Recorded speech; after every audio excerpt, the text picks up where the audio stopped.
Hi guys, welcome back to my channel. It's me Tembeka from Izocom. Guys, so those kids, they're always crying. They're not crying for happiness. They're always crying because of the serious issue, like the issue of Mangwabe leaving Musa. That thing ended up makes Mawande to cry because she grew up with both parents. Now they are parting ways. In their family trip, Mawande cried unnecessarily because in her mind there's that breakup issue of her parents.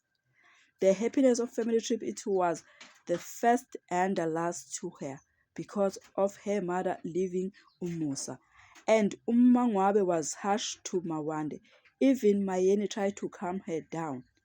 Then Mpilo played that big sister part to comfort Mawande. Even Umnini cried on that family trip because of his mother, who she was about not to come. And Macele, she never came at all, as she said so. I thank you. Please don't forget to subscribe, like, comment, and press notification button to be the first to see whenever I upload it.